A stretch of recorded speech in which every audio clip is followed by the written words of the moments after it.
Cinema घर कार्यक्रम में 1964 में रिलीज हुई फिल्म सांझ और सवेरा को लेकर मैं हूं आपकी दोस्त वंदना चुग। इस मूवी में जिन कलाकारों ने रोल प्ले किया और जिन्होंने डायरेक्ट किया सभी आपको बारी बारी से बता दूंगी।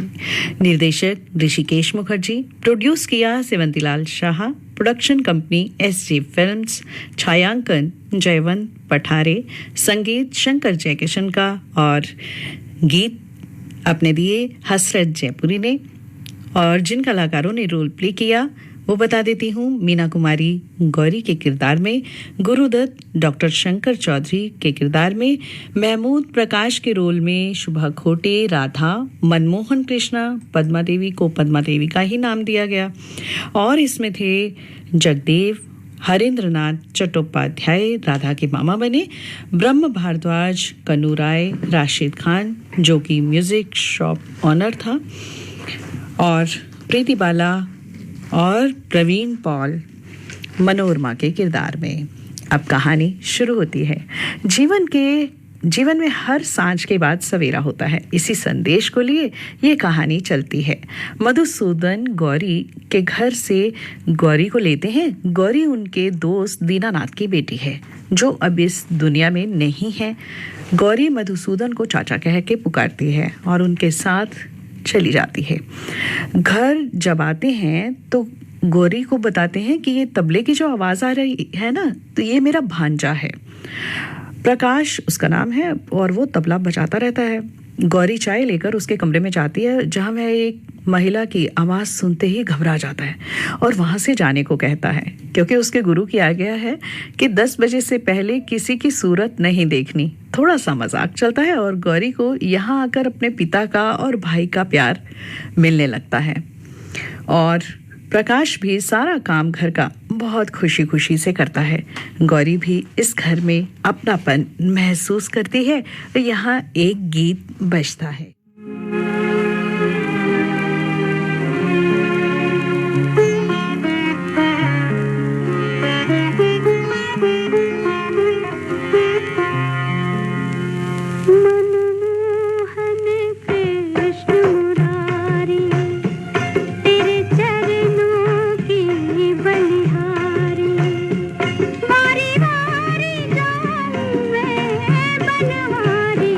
मनमोहन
मनमोहन कृष्ण मुरारी, तेरे चरणों की बलिहारी। भगवान कृष्ण के आगे गौरी अपने भावों का समर्पण करती है। तभी मामा प्रकाश को बुलाते हैं और कहते हैं कि बहुत खुशखबरी की बात है, बॉम्बे से चिट्ठी आई है कि माया की शादी पक्की हो गई है। और जिससे शादी पक्की हुई है उस लड़के ने ना तो माया को दिखाया ना माया ने लड़के को। बस पहले तो आप जानते ही हैं कि शादियां बुजुर्गों के वचन पर देने पर ही हो जाया करती थी।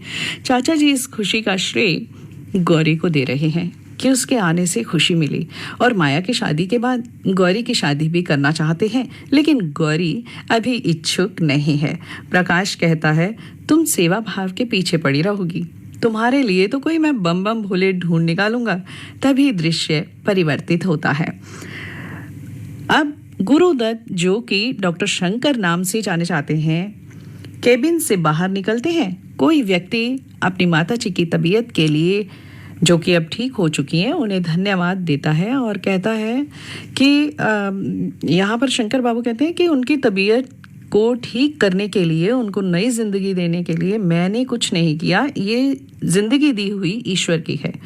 डॉक्टर शंकर उनको फीस लेने से के लिए भी मना कर देते हैं और कहते हैं कि अगर फीस देनी ही है तो नर्सिंग होम के चैरिटी बॉक्स में डाल दो। अब डॉक्टर शंकर घर आते हैं और अपनी बहन मंजू को माँ के लिए पूछते हैं कि माँ कहाँ है। तो वो कहती है माँ कमरे में है। वह माँ को हाथ में पैसे संभालने के लिए कहते हैं। माँ कहती है, मुझे क्या डाक खाना समझ रखा है, और अब कोई तुझे भी संभालने वाली आ जाए। यानी शादी की बात कर रहे हैं और याद करती हैं कि जब मामा का मरने का वक्त आ गया था तब उन्होंने अपनी बेटी का हाथ तेरे लिए मांगा था, उन्हीं की बेटी को ब्याह कर तेरे लिए लाऊंगी। लेकिन शंकर को अभी शादी की कोई जल्दी नहीं है। शंकर की माँ बता रही हैं कि बहुत मुश्किल से रास आई है लड़की की जन्म कुंडली तेरे साथ। शंकर माँ से पूछता है कि क्या लड़की देखी है, तो वो कहती है नहीं, लेकिन पहले लोग जिसको वचन दे दिया करते थे ना, वही बात पक्की हो जाया करती थी। कहते भी हैं, रघुकुल रीत सदा चली आई, प्राण जाई पर वचन न जाई। शंकर की माँ अपने बेटे की शादी को लेकर चिंता व्यक्त करती है। जब माँ के आंसुओं को शंकर देखते हैं तो कहते हैं कि ठीक है माँ, आपकी बात मान जाता हूँ। फिर माया और रमेश का दृश्य चलता है जहां दोनों आपस में छिप छिप कर मिलते हैं। माया हॉस्टल में आती है तो उसकी मित्र कहती है कि प्रिंसिपल को तुम्हारे और रमेश का पता चल चुका है। उसकी मित्र उसे समझाती है कि तुम कॉलेज से तो गायब रहती हो और हॉस्टल से भी रहने लगी हो। तो माया कहती है कि मैं इम्तिहान का तो मुझे पता नहीं, लेकिन मोहब्बत के इम्तिहान में पास होकर दिखाऊंगी। मैंने रमेश से शादी करने का फैसला कर लिया है। तभी एक लड़की आती है और माया से कहती है, ये लो तार आया है। दोस्तों, पहले तो आप जानते ही हैं कि पहले पत्र, टेलीग्राम और तार ही हुआ करते थे, लेकिन आजकल का ज़माना तो बदल चुका है। खैर कोई बात नहीं, अब मूवी की बात ही कर रहे हैं हम लोग। माया घर जाती है तो पिता कहते हैं कि हमने तुम्हारी शादी की तारीख पक्की कर दी है। माया अभी इतनी जल्दी शादी ना करने का बहाना बना के पिता से डायरेक्ट तो कह नहीं पाती। अब पिता तो पिता है ना, वो कहते हैं जो कह दिया कि शादी होगी तो ज़रूर होगी। इधर प्रकाश गौरी के साथ बात करते कहता है कि मामा तो ऐसा करते हैं जैसे ये उनका घर ना हो, कचहरी हो। प्रकाश माया को समझाता है कि मामा का कहना ठीक है, लेकिन माया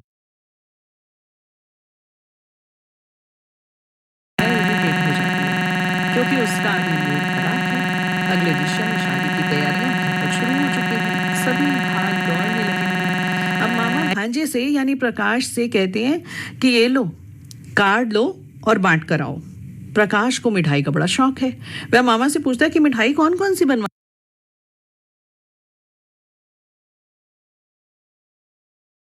तो मामा कहते हैं बर्फी, कलाकंद, गुलाब जामुन और लड्डू। भला ये चीजें सुनकर किसके मुंह में पानी नहीं आएगा। इधर बैंड बाजा बारात लेकर सब आ चुके हैं और माया बेमन से दुल्हन बन गई है, लेकिन फेरे लेते समय वह अचानक गिर जाती है और बेहोश हो जाती है। डॉक्टर आता है और चेकअप करने पर कहता है कि कई बार एक्साइटमेंट की वजह से ऐसा हो जाता है। इधर पिता चिंता में है कि 8 बजे डोली जाने का मुहूर्त है और बेटी बेहोश है। प्रकाश और गौरी माया का ध्यान रखते हैं। तभी वो मामा जिनके घर में शादी है सबको आवाज लगाते हैं और माया के कमरे में जाते हैं। चादर तान कर माया जो लेटी हुई है ऐसा समझा जाता है, लेकिन ये क्या, माया तो वहां है ही नहीं। क्या हाल हुआ होगा ना उस पिता का जब इज्जत का सवाल है और बेटी वहां है ही नहीं।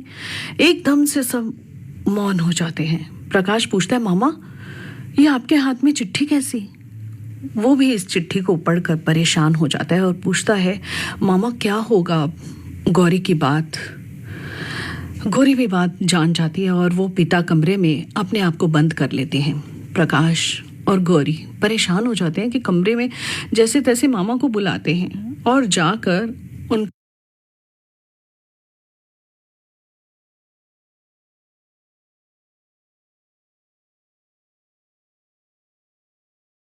गुस्सा शांत करने की कोशिश करते हैं और डॉक्टर को बुलाने जाते हैं। इधर अगले दृश्य में माया से बातें करता हुआ गाड़ी में रमेश कहता है, मैं भी देखो तुम्हारे प्यार में खींचा चलाया हूँ। फिर दृश्य बदलता है। डॉक्टर चेकअप करता है माया का और माया और प्रकाश को कहता है कि अगर आज की रात इनको थोड़ा आराम मिल गया तो खतरा टल जाएगा। तभी प्रकाश के दिमाग में कोई तरकीब सूझती है और वह गौरी के पास आता है जो मंदिर में प्रार्थना कर रही है। वह उससे पूछता है, कहता है उसे कि गौरी मामा का जीवन तुम्हारे हाथ में है। गौरी कहती है, भैया बताओ चाचा जी की जान कैसे बच सकती है, बताओ ना, उनके लिए तो मैं अपनी जान भी दे सकती हूँ। तो प्रकाश कहता है, नहीं, जान देने की ज़रूरत नहीं है। मामा को होश आने से पहले तुम डोली में बैठ जाओ। गौरी ये बात सुनकर अवाक रह जाती है, क्योंकि शादी होना एक अलग बात है और किसी की जान या इज्जत रखने के लिए अपनी जिंदगी को दांव पर लगा देना, बिना सोचे समझे किसी के साथ बंधन में बंध जाना एक अलग बात है। गौरी और प्रकाश की आपस में बहुत बातचीत होती है। गौरी किसी तरीके अपने आप को मनाकर डोली में माया की जगह स्वयं जाने के लिए तैयार हो जाती है, क्योंकि अभी तक ना तो माया को किसी ने देखा है ना ही गौरी को। एक बेटी पगड़ी उछाल कर चली गई और दूसरी उस पगड़ी को बचाने के लिए अपने मन को बना रही है। हालांकि प्रकाश भी इस बात को समझ रहा है कि असलियत को अपनाना बहुत ही मुश्किल है और अब दुल्हन बनकर गौरी घर से दूर चली जाती है। इधर बदलते दृश्य में माया रमेश से कहती है कि तुम मुझे गाड़ी में कहाँ लेकर जा रहे हो। उसकी बातों से ही लग रहा था कि वो उसे कहीं और सुनसान जगह पर लेकर जा रहा है। माया गाड़ी को रुकवाने के लिए कहती है और गाड़ी का स्टीयरिंग पकड़ती है। गाड़ी इम्बैलेंस हो जाती है। फिर दृश्य बदलता है। इधर गौरी दुल्हन बनकर ससुराल आ चुकी है। सभी स्वागत करते हैं। सास पुश्तैनी कंगन अपनी बहू को पहनाते हुए परिवार की परंपरा भी सिखा रही है। गौरी बहुत घबराई हुई है। अब आप खुद ही सोचिए कि इस प्रकार के हालात को अपनाना कितना मुश्किल है। डॉक्टर शंकर उसे माया कहकर पुकारता है और पूछता है कि हमारे घर के लोग तुम्हें कैसे लगे? माँ तो तुम पर मोहित हो गई है, पता नहीं तुमने क्या कर डाला। शंकर से गौरी कहती है कि मेरा उपवास है, वह पूरा हो जाए फिर मैं आपसे बात करूंगी। शंकर कहता है ठीक है, तुम सो जाओ। दृश्य बदलता है। प्रकाश अटैची पैक करके मामा को देखता है तो पूछता है कि मामा आप कहाँ जा रहे हो? चाचा जी आप कहाँ जा रहे हो? क्योंकि वो तो चाचा जी कहता है ना। मामा कहते हैं चला जा यहाँ से, मैं तेरी शक्ल भी नहीं देखना चाहता। ये तूने क्या किया? प्रकाश कहता है आपकी जान बचाने के लिए केवल मेरे पास मामा यही भांजा है ना, तो मेरे से गलती हुई, मैंने चाचा कह दिया, तो केवल मेरे पास यही एक रास्ता है। मामा कहते हैं मर जाने देता मुझे, अब मैं बंबई जाऊंगा और उनको सब बता दूंगा और गौरी को लेकर बनारस चला जाऊंगा। प्रकाश ऐसा करने के लिए मना करता है और कहता है अगर उन्होंने तुम्हारा अपमान कर दिया तो? बस यहाँ जबरदस्ती मामा जिद कर रहे हैं जाने की और प्रकाश उनको रोकने की। तभी प्रकाश को मामा थप्पड़ मारते हैं और कहते हैं हट जा मेरे रास्ते से। दृश्य बदलता है, शंकर के घर का सीन। शंकर चुपके से एक आवाज सुनता है। एक राजे का बेटा लेकर उड़ने वाला घोड़ा घर से निकला। उड़ते उड़ते चलते चलते थके जब उसके पांव, एक जगह पर बैठ गया वो देख के ठंडी छांव। तभी माँ शंकर को आवाज लगाते हुए रघु को पुकारती है कि रघु चाय बना कर लाओ, और गौरी के हाथों भिजवाने के लिए अंदर कमरे में जाकर उससे कहती है शंकर आ गया है, चाय लेकर जाओ। यहाँ गौरी मंजू को ये कहानी घोड़े वाली सुना रही थी और इधर शंकर के लिए ट्रे में गौरी चाय रख के जाने लगती है तो शंकर रोक कर कहते हैं कि अगर मैंने माँ की बात ना मानी होती और तुमसे शादी ना की होती तो कितनी भूल हो जाती।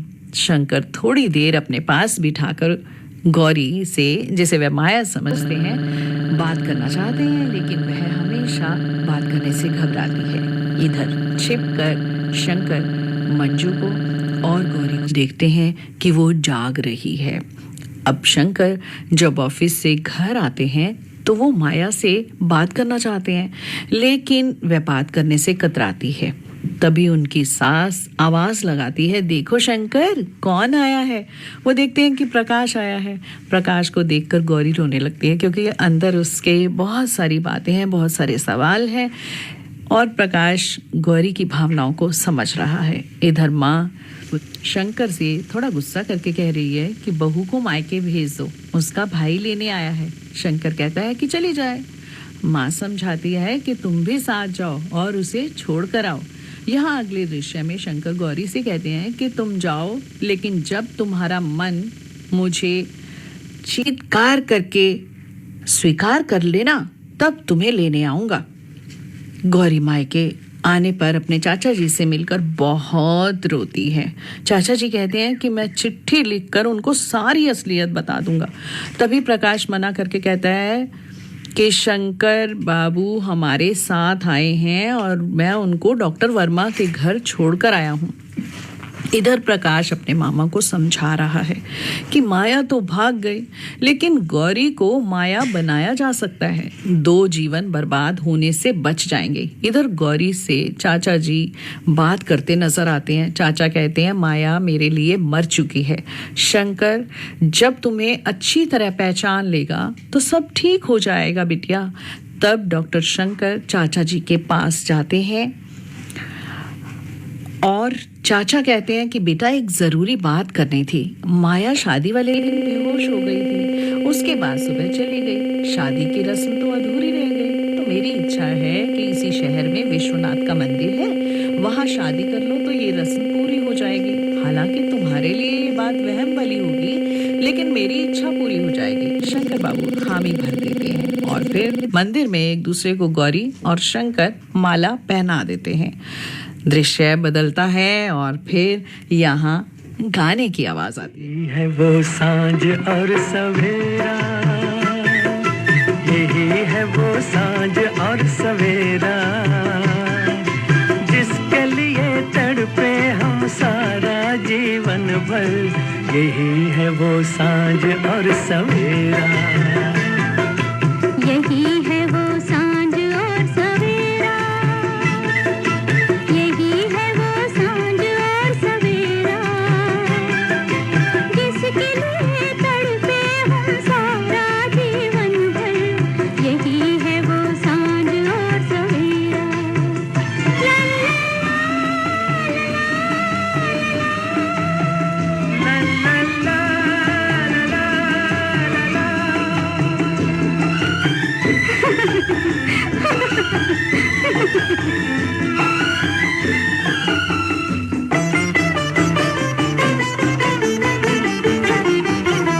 जन्म जन्म से अंधेरा था मेरी राहों में, ये बात कब थी भला मत भरी फिजाओं में।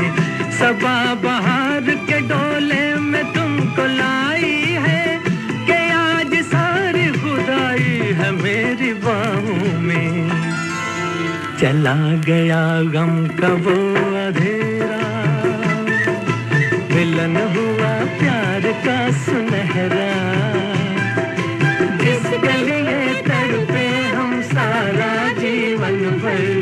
यही है वो सांझ और सवेरा, यही है वो सांझ और सवेरा,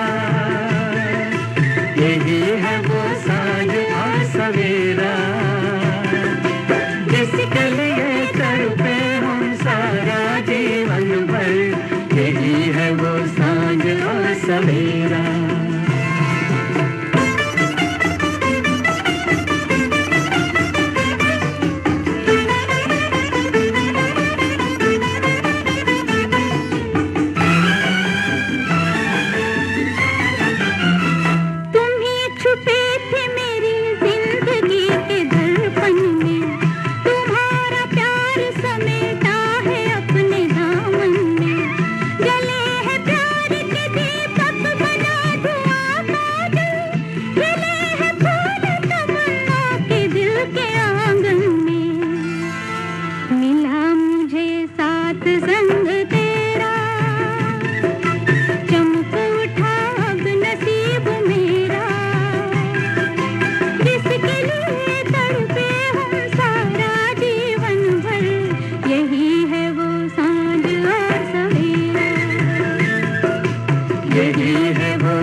गीत के बाद माया यानी जो गौरी है शंकर बाबू के लिए चाय बनाती है और शंकर बाबू कहते हैं पत्थर की मूर्ति शर्माने लगी, अच्छा बोलने भी लगी है। इस तरह प्यार की बातें करते नजर आते हैं और ये भी कहते हैं कि आज मैं जा रहा हूँ, 1 महीने बाद लेने आऊँगा। तो गौरी 1 महीना सुनकर ताज्जुब से कहने लगती है, 1 महीने बाद? शंकर बाबू कहते हैं ठीक है, पिताजी से कह दो कि अभी ले जाता हूँ। इस तरह प्रेम प्यार की बातों के बीच प्रकाश आ जाता है और फिर तीनों ही प्रकाश, गौरी और शंकर बाबू इकट्ठे मुंबई आ जाते हैं। मंजू भाई और भाभी को देखकर अपनी माँ को आवाज़ें लगाती है। कितनी खुशी होती है ना जब नई नई भाभी आती है और फिर घर में कितनी चहल पहल हो जाती है। फिर प्रकाश को शंकर बाबू तबला खरीदने के पैसे दे देते हैं और प्रकाश तबला खरीदने दुकान पर चला जाता है। तभी वहाँ घुंघरू बांधते शुभा खोटे जो राधा के किरदार निभा रही है, प्रकाश से कहा सुनी हो जाती है और तबले की लयकारी और घुंघरू पर आपस में एक दूसरे से थोड़ा झगड़ा करने लगते हैं और कंपटीशन होता है। राधा प्रकाश को लेकर अपने मामा के घर आती है और मुकाबला शुरू होने लगता है। प्रकाश आंखें बंद करके तबले की लयकारियाँ ले रहे हैं और राधा घुंघरू की थाप लगे हैं दोनों मामा के सामने अपना अपना हुनर दिखाने के लिए। तभी राधा की माँ आ जाती है और उनका संगीत रियाज जो है रुकवा देती है और प्रकाश को बाहर जाने के लिए कहती है। दृश्य बदलता है। गौरी मंजू को चॉकलेट के पैसे दे देती है और कहती है कि जाओ भैया को फ़ोन करके बोलो मेरी तबीयत खराब है। मंजू वैसा ही फ़ोन करके बोल देती है। तभी बहुत खुशी से इंतज़ार करते करते ये गीत बजता है।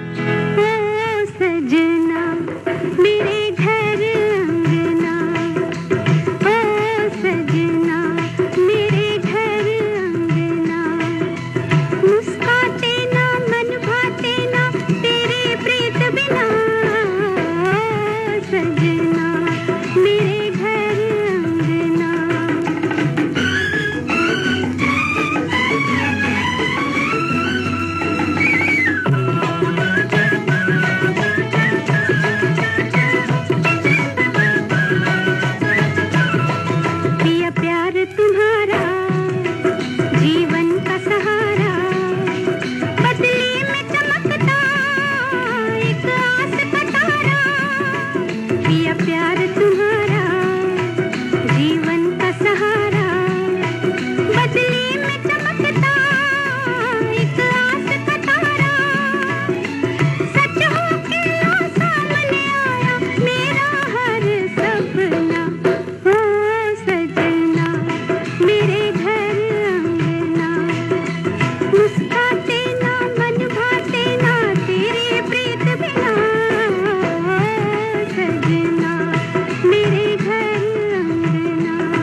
तब शंकर बाबू प्रवेश कर जाते हैं और समझ जाते हैं अपनी पत्नी की चालाकी और पूछते हैं कैसी है तबीयत। गौरी शंकर बाबू से समय देने की बात करती है, लेकिन वो समझाते हैं कि मैं मरीजों का भी ध्यान रखता हूँ, उन्हें भी समय देना पड़ता है। गौरी घूमने जाने की ख्वाहिश रखती है, लेकिन शंकर को 4 बजे किसी पेशेंट को देखना है और माया को, यानी जो गौरी है, उनको कहीं हॉस्पिटल आने के लिए कह देते हैं कि वहीं आ जाना, वहीं से चल पड़ेंगे। इधर जब गौरी हॉस्पिटल आती है तो एक पेशेंट को स्ट्रेचर पर देखकर हैरान हो जाती है। वो कोई और नहीं, माया ही है। दृश्य बदलता है। राधा के घर में कोई बूढ़ा बना व्यक्ति आता है। ये कोई और नहीं, प्रकाश ही है, जो उस्ताद बन के आए हैं और रियाज करवाने। यही एक गीत बजता है रियाज करते और करवाते हुए।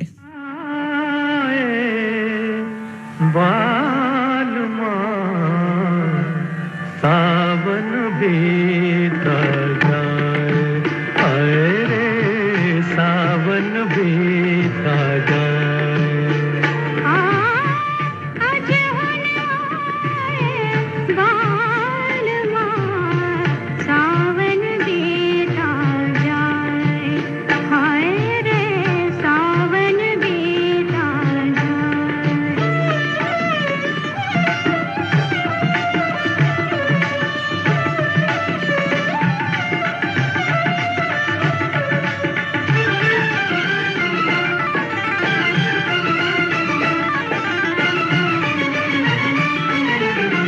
नींद भी अखियन द्वार नाए, नींद भी अखियन द्वार नाए, तो से मिलन की आस भी जाए। नींद भी अखियन द्वार नाए, तो से मिलन की आस भी जाए। आए बहार खिले फुलवा,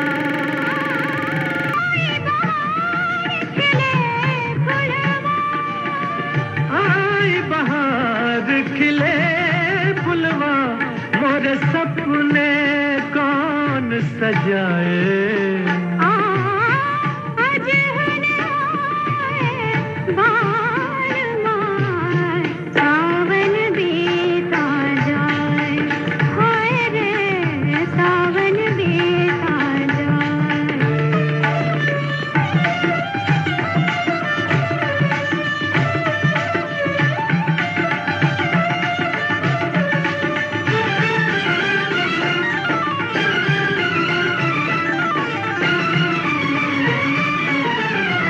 चांद को बदरा गरवा लगाए,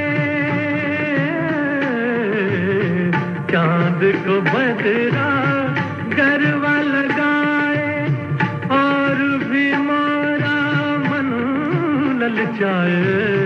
चांद को बदरा गरबा लगाए, और भी मोरा मना ललचाए। यार हसीन गले लग जा, यार हसीन गले लग जा। यार हसीन गले लग जा, मोरी उम्र गुजरती जाए। आज बाल माय सावन बीता जाए रे, सावन बीता जाए, हाय रे सावन बीता जाए। दोस्तों, सिनेमा घर कार्यक्रम में आज आप सुन रहे हैं सांझ और सवेरा फिल्म की कहानी, और मैं हूं आपकी दोस्त वंदना चुग। इस गीत के खत्म होने पर हॉस्पिटल का दृश्य शुरू हो गया, जहां गौरी मामा के पास जाती है और कहती है, माया क्या हुआ, तुमने मुझे पहचाना नहीं? एक्चुअल में माया एक एक्सीडेंट में अपनी याददाश्त खो चुकी है और अपना नाम भी नहीं जानती। डॉक्टर शंकर गौरी को उस पेशेंट के बारे में बता रहे हैं, लेकिन वो इस बात से अनजान है कि गौरी को माया जानती है, यानी गौरी माया को जानती है। इधर दृश्य फिर से परिवर्तित होता है। तभी कोई गांव की औरत गौरी की सास से मिलने आती है और अपनी बेटी की बातचीत करती है, और उसी घर में गौरी को देखकर चौंक जाती है। बात यहीं दब जाती है। फिर दृश्य चेंज होता है। यहाँ गौरी प्रकाश से कहती है, भैया माया को मैंने हॉस्पिटल में देखा है, उसका एक्सीडेंट हुआ है।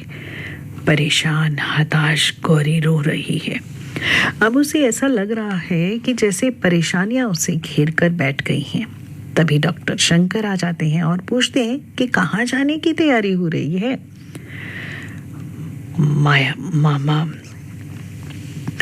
माया क्या हुआ, परेशान क्यों हो? उनके लिए तो यह गौरी ही माया है। गौरी उस पेशेंट के बारे में पूछती है कि अब उसकी तबीयत कैसी है। शंकर कहते हैं कि कल उसका ऑपरेशन है और मुझे पूरी उम्मीद है कि ऑपरेशन के बाद उसकी याद वापस आ जाएगी, घर वालों का भी पता चल जाएगा। लेकिन तुम उसके बारे में इतने क्यों पूछ रही हो, क्यों चिंतित हो? गौरी शंकर के गले लग कर कहती है, मुझे डर लग रहा है कि तुम मुझसे छिन ना जाओ। शंकर उसे दिलासा देता है कि हमारा तुम्हारा जीवन प्यार सदा बाहर चलने वाला है, जीवन भर का बंधन है, हमारी खुशियां कोई नहीं छीनेगा। गौरी ईश्वर के आगे प्रार्थना करती है। तभी राधा की माँ यानी वो चाची आ जाती है और पूछती है कि गौरी तुम परेशान क्यों हो? गौरी सारा सच जो शादी के दिन हुआ था वो सब सच्चाई चाची के आगे बयां कर देती है। चाची इस बात को गलत कहती है और कहती है कि इस दुनिया की नज़र में तो ये शादी नहीं है, और उसे इस घर से जाने के लिए कहती है। और इतना कह के मतलब दिमाग में, कहते हैं ना कोई तीसरा बंदा आता है दिमाग में गलतफहमियां डालकर चला जाता है और कहकर चली जाती है। उधर साथ ही साथ माया के ब्रेन का ऑपरेशन भी चल रहा है। गौरी रात को चाची की बातें दिमाग में सोच सोच कर परेशान हो रही है और घर से जाने का फैसला कर लेती है। उसका भाई प्रकाश उसके पीछे जाता है और उसे समझाता है और घर वापस चलने के लिए कहता है। बदलते दृश्य में तभी शंकर की माँ और चाची बात कर रही होती हैं। बात भी क्या, चाची तो ऐसा लग रहा है कि उनकी बहू के लिए उनके दिमाग में गलत शक पैदा कर रही है। तभी शंकर बाबू आ जाते हैं। आपको बता दूं कि अब प्रकाश और गौरी यहाँ पर नहीं रह रहे, चले गए हैं। तो तभी शंकर बाबू आ जाते हैं और कहते हैं कि क्या आप यही काम करने आई हैं क्या? मतलब उनको ना गुस्सा आता है कि ये कुछ ना कुछ बातें करती जा रही हैं, क्योंकि गौरी और प्रकाश का तो अता पता भी नहीं चल रहा कि वे उस रात कहाँ चले गए। अब दृश्य परिवर्तित होता है राधा के घर का। उसके पिता पूछते हैं कि क्या बात उस्ताद जी, 7 दिन हो गए, कहाँ चले गए? तभी राधा कहती है कि मैं तो सिर्फ नाम जानती हूँ, पता नहीं जानती। प्रकाश, पिता इसी नाम को दोहराते हैं, प्रकाश। मैं समझ गया। तभी माँ आती है और राधा से कहती है कि अब बात बन जाएगी। मतलब उसकी माँ के दिमाग में ही चल रहा है कि शंकर बाबू तो अब अकेले पड़ गए हैं, तो मैं अपनी लड़की को उनके वहाँ भेज दूंगी, शंकर के घर चल। माँ उसे राधा को कहती है उसकी बीवी कहीं चली गई है, थोड़ा आना जाना करेगी तो रिश्ता जुड़ जाएगा, और ले आती है उनके घर लड्डू देने के बहाने। राधा शंकर को बता देती है कि मेरी माँ ने ज़बरदस्ती यहाँ पर भेजा है आपसे दिल जोड़ने के लिए, लेकिन मैं एक ऐसे लड़के से प्यार करती हूँ जो दिन रात बजरंगबली का नाम लेता है और तबला बजाता है।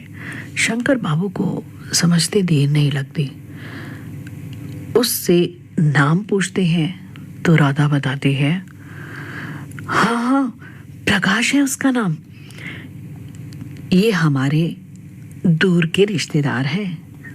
मेरी बीवी का भी कुछ पता नहीं चला, ऐसा शंकर बाबू बता रहे हैं। इधर दृश्य परिवर्तित होता है। प्रकाश काम की तलाश करने गया था मगर हताश लौट कर आ गया। एक्चुअल में गौरी और प्रकाश कहीं और ही रह रहे हैं। गौरी प्रकाश के लिए थाली में खाना परोस कर लाती है, लेकिन प्रकाश तभी कहीं चला जाता है और ये गीत बजता है।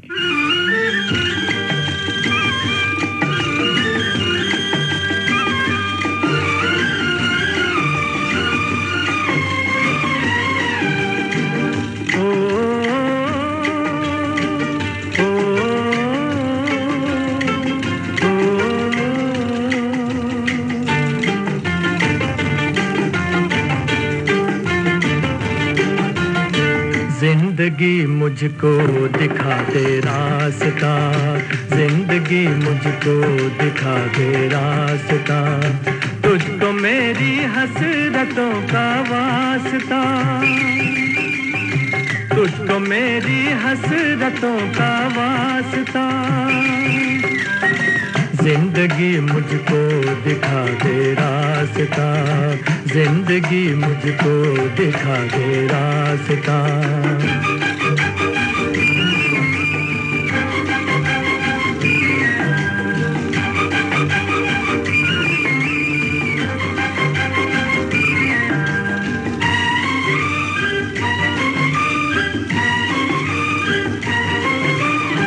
बोझ गम का है चला जाता नहीं,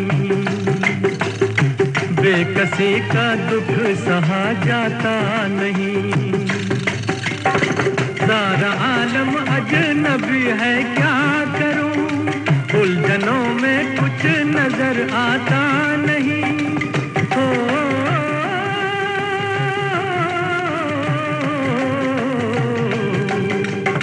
जिंदगी मुझको दिखा दे रास्ता, जिंदगी मुझको दिखा दे रास्ता, तुझको मेरी हसरतों का वास्ता, तुझको मेरी हसरतों का वास्ता, जिंदगी मुझको दिखा दे रास्ता।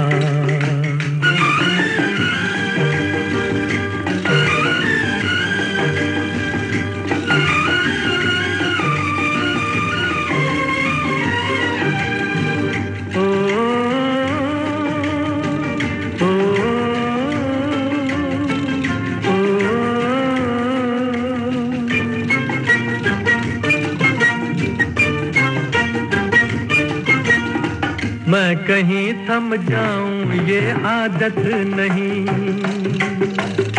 हाथ फैलाना मेरी फितरत नहीं, जब चला हूं मैं तो मंजिल पाऊंगा, मैं नहीं या फिर मेरी किस्मत नहीं। हो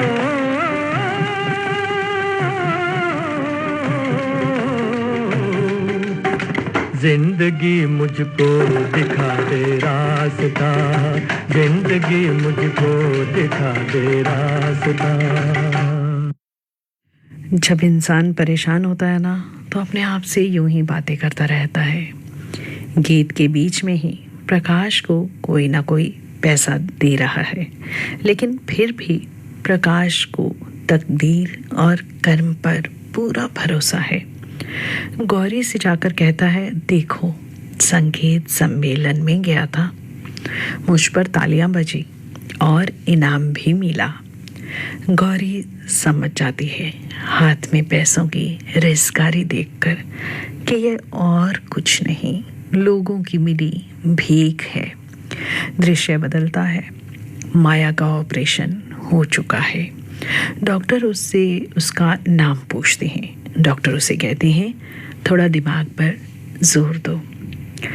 अब यहाँ पर ये फिल्म देखते हुए मैं भी यूं ही इमेजिन करने लगी थी कि डॉक्टर किस प्रकार, कोई अगर दिमागी परेशानी से जूझ रहा होता है तो डॉक्टर की कोशिश भी यही रहती है कि मरीज़ का मानसिक संतुलन जो है खो ना जाए, उसे बहुत सी बातें याद दिलाने को कहते हैं कि, और घर के लोगों को भी बोलते हैं कि इन पर थोड़ा ध्यान रखना, इनसे बार बार इनकी पिछली बातें पूछते रहना।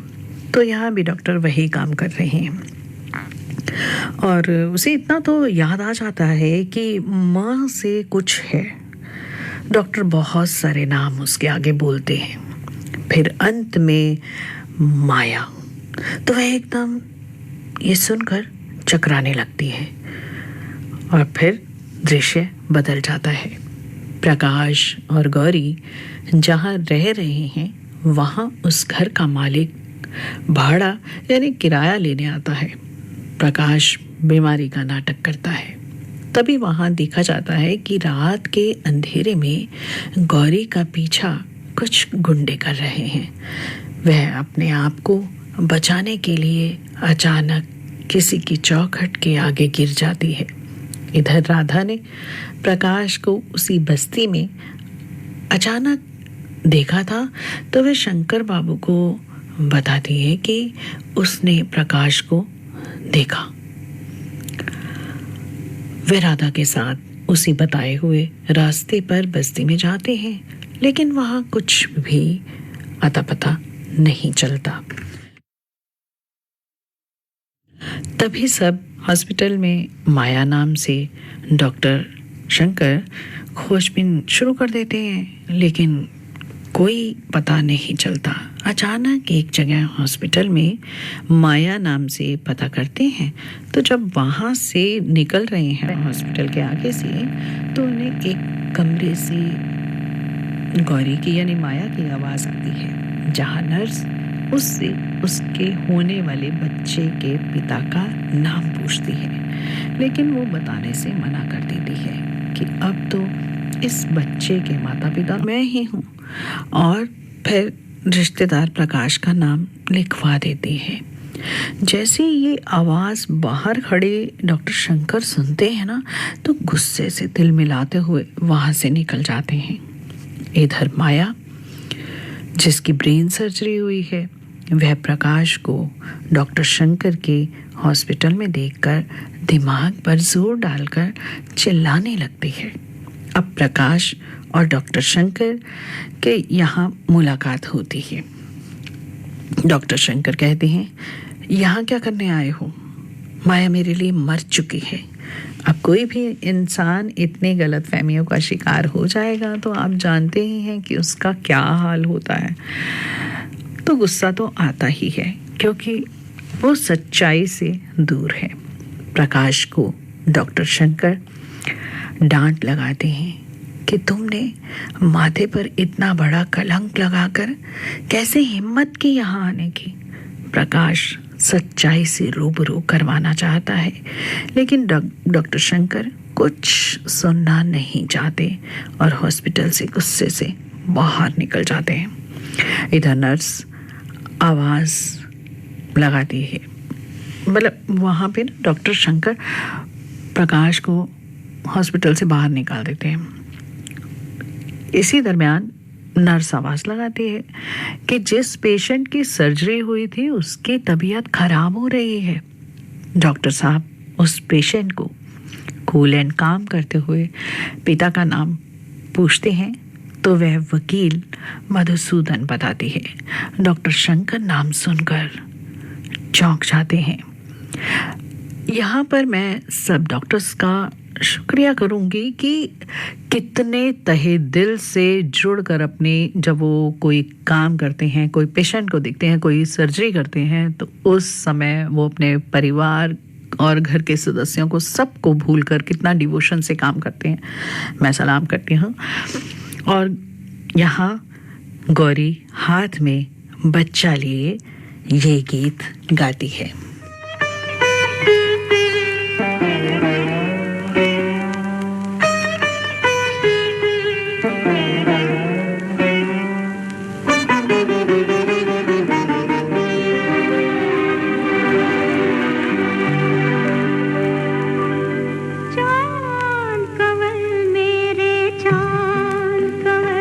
चुपचाप सो जायो नाम चल, चांद कमल मेरे चांद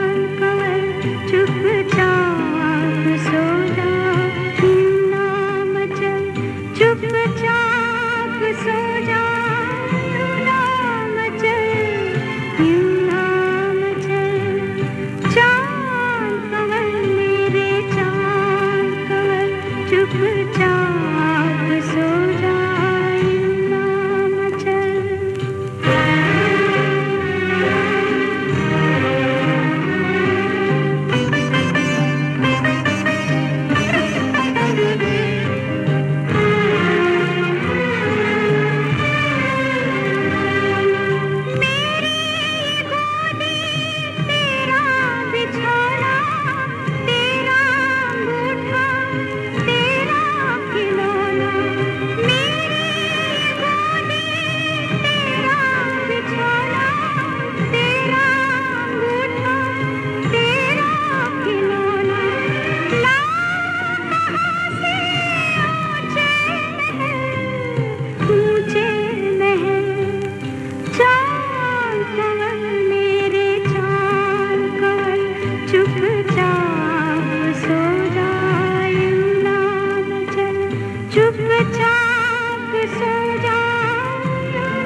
डॉक्टर शंकर की जिंदगी में तो जैसे तूफान आ चुका है। वह पहुंच जाते हैं वहीं जहां उनकी नज़र में उनकी पत्नी माया है। सवालों का जवाब लेने के लिए वहां पहुंचकर वह बच्चे की कसम देकर पूछते हैं, बताओ तुम कौन हो? अब माया बनी गौरी बता देती है कि मेरा नाम गौरी है। शंकर अपने मन का गुब्बारों से बहुत बुरी बुरी बातें कहकर जो दिल को लगने वाली हैं नफरत से कह डालते हैं। गौरी चुपचाप सुनती जा रही है। दृश्य बदलता है। प्रकाश भी अपनी सच्चाई साबित करने के लिए राधा के घर जाता है, जहां राधा के दिमाग में भी प्रकाश को लेकर बहुत गलतफहमियां चल रही हैं। इधर दृश्य बदलता है और डॉक्टर शंकर को पता चलता है कि माया जिसकी सर्जरी हुई थी वो वहाँ से जा चुकी है, यानी हॉस्पिटल से जा चुकी है। इधर डॉक्टर शंकर मधुसूदन से अपनी बातों का जवाब लेने के लिए आते हैं कि आपने सच्चाई क्यों छिपा कर रखी, क्या मिला आपको? तभी मधुसूदन जी सारे सच्चाई से वाकिफ कराते हुए कहते हैं कि मेरी बेटी उसी रात घर से भाग गई थी। डॉक्टर शंकर पूछते हैं, असली या नकली? तभी शंकर की माँ वहाँ आ जाती है और समझाती है कि गौरी ने उस रात न केवल आपकी बल्कि हमारे खानदान की भी लाज रखी। अगर बारात बिना दुल्हन के चली जाती तो क्या होता? यहाँ शंकर को अपनी माँ की कही बात समझ आने लगती है कि ये बात बिल्कुल ठीक है। अगर वाकई में ही ऐसे ही बिना डोली लिए आ जाते तो क्या होता? खानदान पर क्या बीतती? क्या जवाब देते समाज को? मधुसूदन बताते हैं कि गौरी तो मुझे बताने के लिए कहती रही, लेकिन मैंने तब तक बताने को मना किया जब तक तुम एक दूसरे को जान ना लो, अच्छी तरह समझ ना लो। गौरी की चिंता करते मधुसूदन कहते हैं, पता नहीं गौरी कहाँ होगी। डॉक्टर शंकर कहते हैं कि मुझे मालूम है कि वो कहाँ है, लेकिन मैं किस मुंह से उसके पास जाऊं। मैंने तो उसका बहुत अपमान किया है। अगले दृश्य में राधा भी आ जाती है और डॉक्टर शंकर से कहती है कि ये सारी आग मेरी माँ ने लगाई थी। गौरी और शंकर मजबूरी में घर छोड़कर चले गए। प्रकाश बताता है कि अगर गौरी को मैंने बाहर निकलने से और सहारा ना दिया होता तो वह आज इस दुनिया में ना होती। वह अपने जीजा शंकर से कहता है, आपका और गौरी का रिश्ता पवित्र है। डॉक्टर शंकर कहते हैं, मुझे सारी सच्चाई पता चल चुकी है और माफ़ी भी मांगते हैं। जब शंकर बाबू उसी जगह पहुंचते हैं जहां वह थी, लेकिन पता चलता है कि गौरी वहां से जा चुकी है। दोस्तों, गुस्से में हम ना जाने कितनी गलतियां कर बैठते हैं, जिंदगी के कितने फैसले भी गलत ले बैठते हैं। जिंदगी को सोच समझ कर कूल एंड काम होकर अगर फैसले ले तो आज मेरा ये मानना है कि कितने घर टूटने से बच सकते हैं, लेकिन तब तक हम वक्त के साथ भी खिलवाड़ कर चुके होते हैं। अब ये स्टोरी अपने अंतिम मोड़ पर है, जहां शंकर बाबू अपने बच्चे से और गौरी से सारी सच्चाई को जानकर गौरी से माफ़ी मांगते हैं और कहते हैं कि तुमने मुझे सच क्यों नहीं बताया और चुपचाप इतने दुख सहन करती रही। एक्चुअल में गौरी जिन सज्जन पुरुष के घर रह रही थी, उन्होंने झूठ बोला था कि गौरी यहाँ से जा चुकी है, जबकि वो चाहते थे कि शंकर बाबू अपनी गलती का प्रायश्चित करें।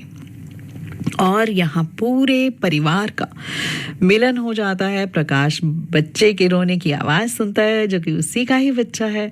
पता चलता है कि वह प्रकाश नहीं, ये तो डॉक्टर शंकर हैं, उनका बच्चा है। और प्रकाश जो मामा बनकर बड़ा खुश है और गीत बजता है। फिर यही है सांझ और सवेरा। तो आपको ये गीत की धुन थोड़ी सी सुना देती हूँ और आपको साथ साथ ये भी बता देती हूँ कि यह फिल्म गुरुदत्त की अंतिम फिल्म उपस्थिति थी। 1 साल बाद, यानी कुछ ही समय बाद उनकी मृत्यु हो गई थी।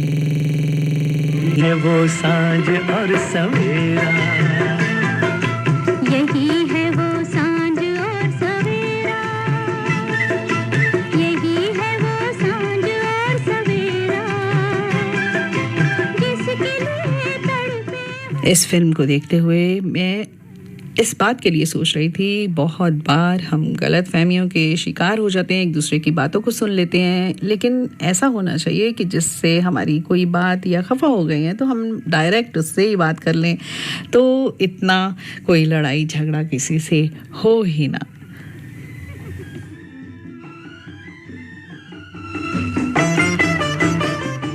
इसके साथ ही आज की ये फिल्म की कहानी सांझ और सवेरा अब संपन्न होती है। दोस्तों को वंदना चुक्का, नमस्कार।